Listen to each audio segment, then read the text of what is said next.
Chers amis, bonjour. Nous sommes le dimanche 26 novembre 2023. Il est presque 9 heures. Quelques news de l'Arménie, de l'Artsakh et de la diaspora arménienne.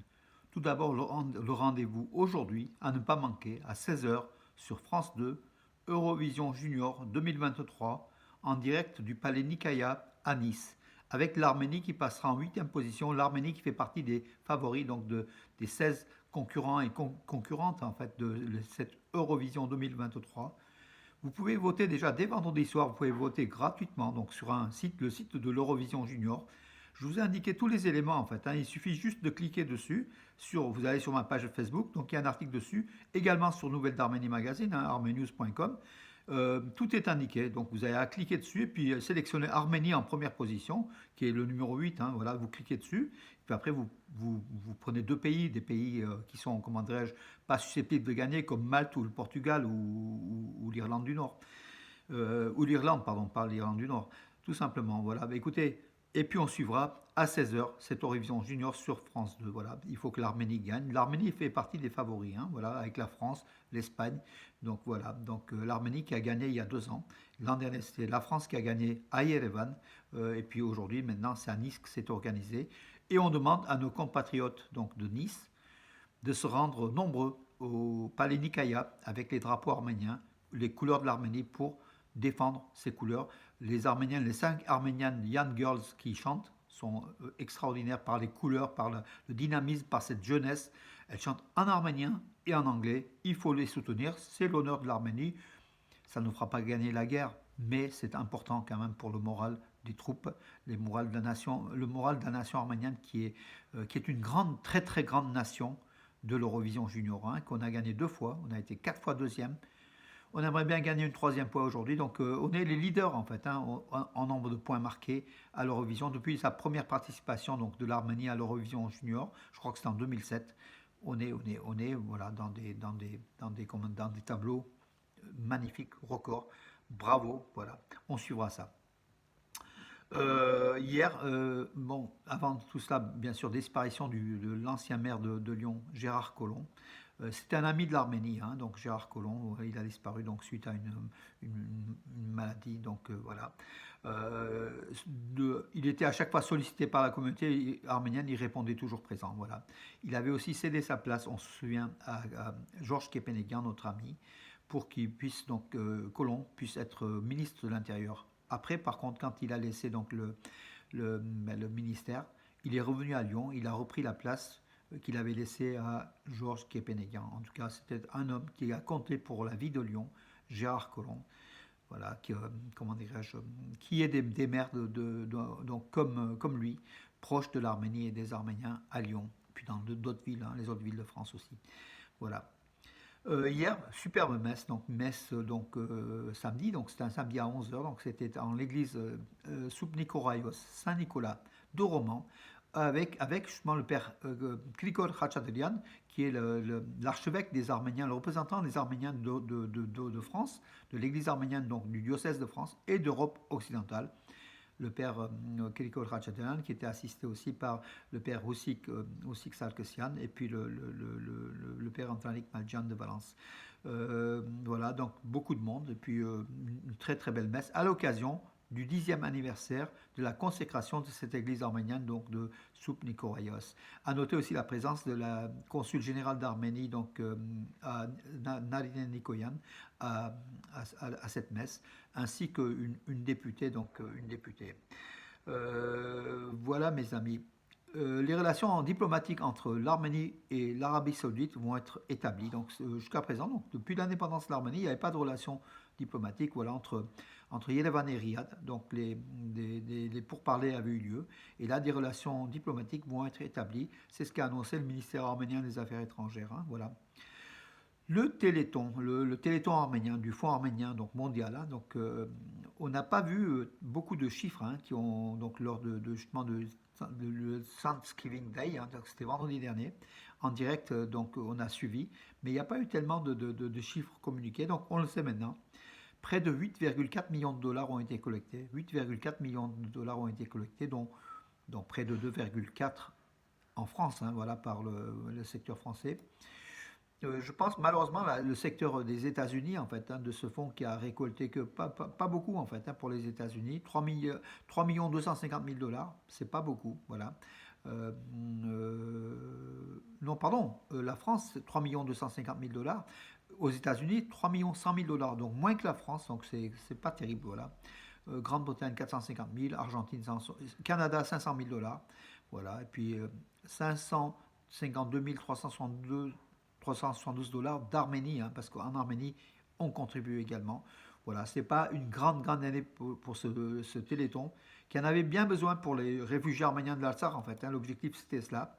Mais ça continue, hein, donc les dons continuent. Vous pouvez donc effectuer encore donc, des dons sur tous les sites du fonds Himnatram, Maestan Himnatram. Alexandre Petrakov, donc le sélectionneur national d'Arménie, l'Ukrainien, hein, il restera, malgré la non-qualification de l'Arménie à l'Euro 2024 de football, il va rester à la tête de la fédération, en fait, pas de la fédération, de la sélection nationale d'Arménie. La fédération arménienne de football lui a fait confiance, lui a réitéré sa confiance encore pour un an. Et on verra. Une mission d'enquête de l'UE arrivera en Arménie donc le 28 ou 28-29 mars ou 27-28. Alors les dates, c'est 27, du 27 au 29, pas mars, novembre. Voilà, ils vont faire une enquête, enfin ils vont essayer de rencontrer donc les autorités arméniennes. L'objectif c'est quoi? C'est accorder de l'argent à l'Arménie et puis rapprocher l'Arménie de l'Union européenne. Il y a des pourparlers, vous savez, de l'adhésion de l'Arménie au sein de l'Union européenne, comme celle de la Moldavie, comme d'autres pays, hein, comme la Géorgie. Et l'Arménie a tout à gagner par une intégration à l'Union européenne, hein. Voilà, donc au moins ça serait donc le monde économique donc de l'Europe qui serait ouvert à l'Arménie et puis surtout le monde politique, hein, qui est très important, malgré que le monde militaire est moins important. Mais en tout cas, l'Arménie a des alliances avec la France, on le sait, militaires, avec l'Inde, avec d'autres pays, et l'Arménie continuera donc le développement de cette stratégie-là qui est une bonne stratégie et qui portera. L'Azerbaïdjan, une nouvelle fois, a transformé donc, le patrimoine arménien donc, de l'Artsakh, une nouvelle fois donc, usurpé, menacé par l'Azerbaïdjan. L'Azerbaïdjan a transformé les restes de l'église arménienne sous Merletsots Asfadzadzin, donc la Sainte Mère de Dieu, donc de Chouchi, Merletsots, qui était déjà en ruine, mais a utilisé une partie de ces ruines pour boucher des routes, pour essayer de niveler, puis de faire disparaître, hein, toute trace arménienne, voilà, tout simplement. Voilà, c'est le Caucasus Watch, donc par satellite, par des images satellites qui sont analysées, oui, Caucasus Heritage Watch, qui déclare, photo à l'appui, donc avec cette église sous Plazazazine, donc avant et après, voilà, donc avec des images satellites après, hein, voilà. Beaucoup de dégradation, bien sûr. C'est la stratégie turco-azérie, hein, ça a toujours été comme ça. En Turquie, c'est pareil. En Azerbaïdjan, ça va être pareil. Malgré qu'on les demande de l'UNESCO, Bakou n'obéit pas, et Bakou en Grèce, hein, donc l'UNESCO quelque part aussi, quelquefois, pour essayer de se dédouaner, puis pour que l'UNESCO laisse faire tout simplement. La mission d'enquête de l'UNESCO sur ces sites du patrimoine arménien à Chouchi, Stepanakert et ailleurs, est d'ailleurs à chaque fois refusée par Bakou, voilà, qui continue à dégrader les sites arméniens justement, comment dirais-je, pour faire oublier la trace de ces terres qui sont arméniennes depuis au moins 3 millénaires, mais moi je dirais depuis la nuit des temps, puisqu'on a trouvé de l'ADN sur des femmes arméniennes en Artsakh qui datent de 8000 ans, ou 12 000 ans, autant que ceux trouvés en Arménie. Donc ce sont des arménoïdes, hein, tout simplement. Il faut dire que ces terres sont arméniennes depuis la nuit des temps, et n'ayons pas peur de le dire, hein, c'est le cas. Voilà mes amis, écoutez, j'en ai terminé. Je regarde s'il n'y a pas deux, trois autres infos, comme d'habitude. Donc, le dirigeant du Oralbar témoigne dans le cadre de l'enquête sur la guerre de 2020. Donc, le dernier président de l'Artsakh, donc qui a témoigné, donc qui a donné des éléments importants sur la dernière guerre de 44 jours, et puis de 2020, puis la dernière guerre, donc l'invasion, des éléments importants qui ont été communiqués. Alors, donc c'est le point de vue donc BP, British Petroleum. Finance-t-il la destruction de l'Arménie? Les Britanniques ont toujours été pro-azéri, pro-turc, et bien sûr que en fait, les intérêts financiers de la Grande-Bretagne en Azerbaïdjan avec le pétrole et le gaz, la BP qui a investi des milliards, bien sûr, et contre les Arméniens, comme d'ailleurs la vente d'armes par Israël à l'Azerbaïdjan et contre les Arméniens.